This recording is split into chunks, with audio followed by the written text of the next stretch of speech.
ষষ্ঠীর দিন আমাদের এখানে অনেক কিছু নিয়ম থাকে, তার মধ্যে একটা হলো ওই আলতা সিঁদুর দেওয়া। তো এসো মা দুর্গা লেখা হয়, তারপরে সিঁদুর গিরু মাটি দিয়ে টিপ দেওয়া হয়। তো এরকম অনেক কিছু রিচুয়ালস আছে, তো সেইগুলোই আমি দিচ্ছিলাম। তো দেয়ালটা এই কালার দেওয়ার পর মানে ঠিকঠাক ফুটছিল না এই ব্যাপারটা, তাও দেওয়া হলো। তারপর সপ্তমীর দিন সকালবেলায় ঠাকুর আসার সময় এরকম কাপড় আলতা সিঁদুর ঘট দিয়ে এরকম মানে ঠাকুর পাতা হয়। তো তখন ঠাকুর এলো, তারপরে আমরা বার হয়েছিলাম ঠাকুর দেখতে। আমাদের এখানে 4টা ঠাকুর হয়।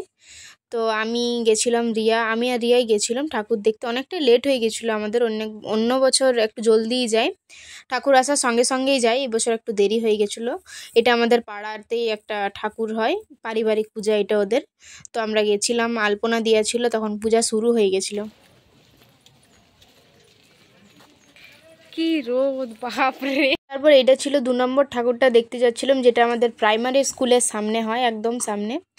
ওইখানেও পূজা হচ্ছিল, তখন শুরু হয়ে গেছিল, পূজা করছিল, আমরা গেছিলাম ওইখানেও একটুক্ষণ ছিলাম। অনেক গরম ছিল সেদিন, প্রচণ্ড গরম। তারপরে আমাদের যেটা 16 আনার মন্দির ছিল সবারই, যেটা সেই মন্দিরে আমরা গেলাম। তখন হচ্ছিল, এখানেও পূজা হচ্ছিল। তারপর এইখানেই আমরা আধ ঘন্টা মতন বসেছিলাম, গল্প করছিলাম, কিছু ফটোও তুলেছি, আরও 2-1টা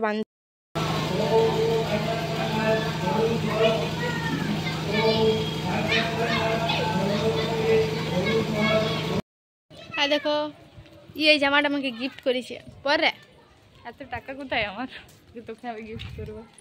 ও জিওগ্রাফির প্রফেসর হবে, তখন দিবে নাকি রে? হ্যাঁ বল। আগে হয়েইলি তারপরে।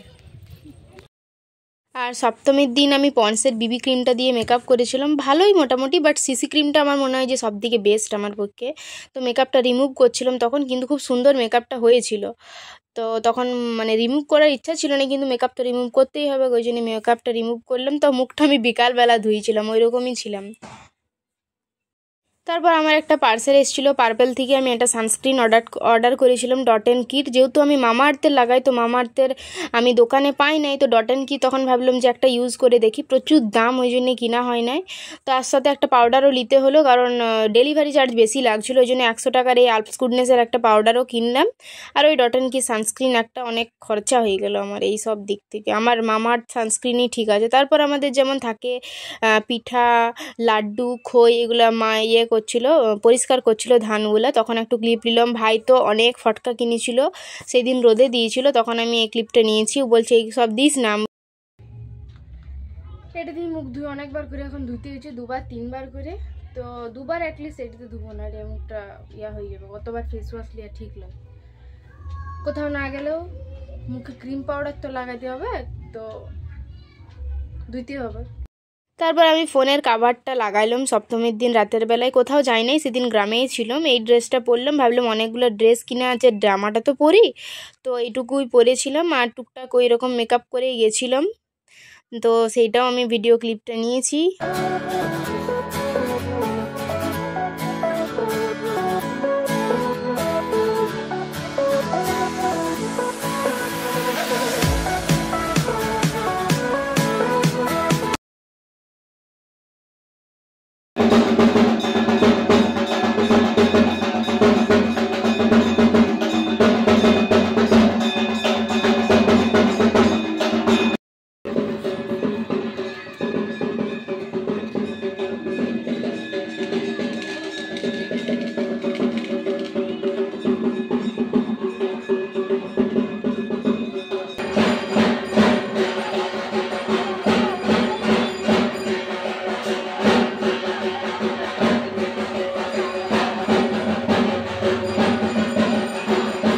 এটা ছিল আমাদের পাড়ার শেষে যে ঠাকুরটা আছে ওইটা, ওইখানে খুব সুন্দর লাইটটা দিয়েছিল, ফটো খুব ভালো উঠছিল, প্লাস গেটটাও খুব সুন্দর ছিল, ফুলের গেট, ভিতরে সেলফি পয়েন্ট ছিল। আমরা ছবি তুলি না, এখানে অনেক লোক ছিল বলে লজ্জা লাগছিল।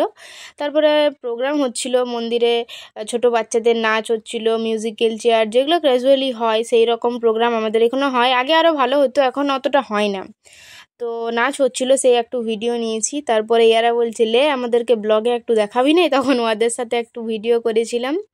তারপরে কিছুক্ষণ ছিলাম, সেদিন অতটাও ভিড় ছিল না, অষ্টমী নবমী খুব বেশি ভিড় হয়েছিল। আজকে তো বিজয়া,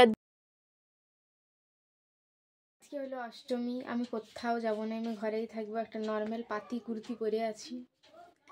তো সবাই বাইরে ঘুরছে, আমার তাতে কিছু নেই, সবাই ঘুরুক, কিন্তু আমার ঘুরতেও ইচ্ছা করছে না, কিছুই না, আমি ঘরেই বসে আছি শুধু শুধু এখনই স্নান করে আর এলাম। তো ভাবলাম একটু ভিডিওটা স্টার্ট করি।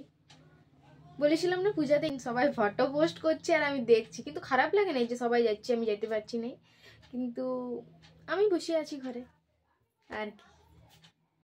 তারপর মা অষ্টমীতে পূজা দিবার জন্য রেডি হচ্ছিল। এটা আগের বছরের শাড়ি, মা বললো যে আমি এইটাই পরবো, কাঁচা ছিল তখন, এই শাড়িটা পরেই করছিল, পূজা দিতে যাচ্ছিল, রেডি হচ্ছিল। আর আমি ভাবলাম যে বাইরেই একটু বসি, অনেক লোক পার হচ্ছিল আমাদের পাড়াতে। তারপরে ফ্লিপকার্টে পার্সেল আসে, এটা অনেক দিন আগে অর্ডার দিয়েছিলাম, 200 কিছু দাম ছিল, মোটামুটি ভালোই এসেছি কুর্তিটা, তার জন্য আমি একবার বকুনি খাইলাম মায়ের কাছে। এটা আর ফিটিংস করা হয় না, এটা কালী পূজাতে পরবো ভাবছি, কালী পূজাতে উপাস করবো, তখন আমি এটা পরবো। তারপরে আমরা সবাই মিলে একটু ঘুরতে গিয়েছিলাম সন্ধ্যাবেলায়, অষ্টমীর দিন বিকাল সন্ধ্যাবেলায়। তো আমার যাওয়ার ইচ্ছা ছিল না, এরা বললো চ ঘরেই বসে আছিস, তখন একটু এদের সাথে গেলাম।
তো এখানে যাই পরে ভেজ মোমো খাইছিলাম, পাপড়ি চাট আর দই খাইছিলাম, মিষ্টি দই।